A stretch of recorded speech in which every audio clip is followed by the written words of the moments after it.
నెల్లూరు నుంచి వచ్చాను. సో మరి మనకి నియర్ బై చాలా మంది వచ్చి ఉంటారు, లాంగ్ నుంచి కూడా వచ్చి ఉంటారు. సో నేను ఒక స్టూడెంట్ గా ఉన్నప్పుడు నాకు బిజినెస్ అవకాశం వచ్చింది. ఓకే, సో స్టూడెంట్ గా ఉన్నప్పుడే నేను బిజినెస్ ని ఫుల్ టైం తీసేసుకున్నాను, అంటే ఎడ్యుకేషన్ ని కూడా ఫైనల్ ఇయర్ ఆపేసి. ఓకేనా? సో మరి అందరు ఏమంటారు, ఇంట్లో కూడా తిడతారా? తిడతారా కదా. డిగ్రీ సర్టిఫికేట్ కూడా లేకుండా నీకేం జాబ్ వస్తుంది, అవునా? సో మరి మమ్మీ వాళ్ళని కూడా కాదని ఈ స్టేట్ లో కాదు, మహారాష్ట్రలో బిజినెస్ చేశాను నేను. ఓకేనా? సో మరి అక్కడ మన బిజినెస్ లాంటిది కాదు, అది చాలా హార్డ్. ఓకేనా? సో అక్కడ బిజినెస్, అసలు స్టూడెంట్ ఎందుకు ఒక కెరియర్ గా బిజినెస్ ని చూస్ చేసుకోవాలి అంటే, మనకున్న కళలు ఏమేమి ఉంటాయి, ఏముంటాయి చెప్పండి. ఒక 25,000 నెల జీతం, లేదా 40,000-50,000 ఉంటుంది. 1,00,000 మాత్రం కంపల్సరీ ఉండదు. సో మరి నాకు బిజినెస్ లో 1,00,000 కనపడింది. ఆ బిజినెస్ ని పట్టుకుంటే 1.5 year 1 రూపీ కూడా తీసుకోలేదు, సీరియస్లీ. బట్ ఈ బిజినెస్ లో ఫస్ట్ టైం నేను మళ్ళీ నమ్మలేదు. ఎవరైనా బిజినెస్ లో ఒకసారి ప్రాబ్లం ఫేస్ చేసిన తర్వాత మళ్ళీ బిజినెస్ టేకప్ చేస్తారా? బట్ బిజినెస్ ఇక్కడ నుంచి పోయింది కానీ ఇక్కడ నుంచి పోలేదు. మళ్ళీ నేను ఒక గవర్నమెంట్ జాబ్ ప్రిపేర్ అవుతున్నాను. ఆ టైంలో నాకు మళ్ళీ అవకాశం వచ్చింది. ఏంటి? వెస్టేజ్. అప్పుడు నేను లైట్ తీసుకున్నా. ఓకేనా? సో లైట్ తీసుకుని జస్ట్ మా మదర్ కి హెల్త్ బాగాలేకపోతే, తనకి ఆస్తమా ఉంటే, ఐ మీన్ ఆయాసం ఉంటే రెస్పోకేర్ యూజ్ చేయించాను. రెస్పోకేర్ మెయిన్ గా ప్రొడక్ట్ యూజ్ చేయించా. ఒక 1,500 అలా ప్రొడక్ట్ కొని ఉంటాను. ఫస్ట్ మంత్ చెక్ నాకు 48 రూపీస్ వచ్చింది.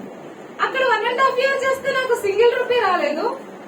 ఇక్కడ జస్ట్ ప్రోడక్ట్ కొన్నాను 1,500 రూపాయలకి, నాకు 48 రూపాయలు అమౌంట్ నాకు క్రెడిట్ అయింది.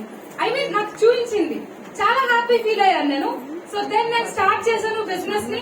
సో ఇప్పుడు ప్రెసెంట్ నేను డైమండ్ డైరెక్టర్ గా నా హైయెస్ట్ చెక్ 42,200 రూపీస్ నేను తీసుకుంటూ travel fund and car fund achiever కొన్నాను. సో సూన్ నేను ఒక క్రౌన్ డైరెక్టర్ గా మీ ముందు ఉండబోతున్నాను.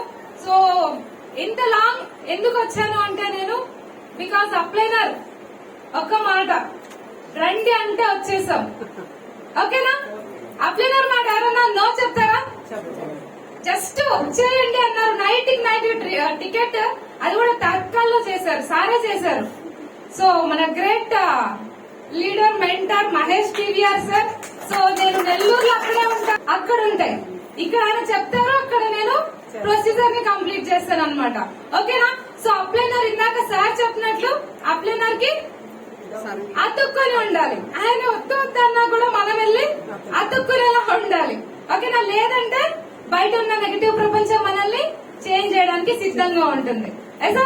సో కాబట్టి మనకున్న అన్ని డ్రీమ్స్ ఈ బిజినెస్ లో ఉన్నాయి. హెల్త్ కావాలన్నా ఉంది, అవునా? ఆరోగ్యం కావాల్సిన వాళ్ళకి ఆరోగ్యం ఉంది, డబ్బు కావాలన్న వాళ్ళకి డబ్బు ఉంది, ఇంకేముంది? ఫారెన్ టూర్, కార్ అన్ని ఉన్నాయి కదా.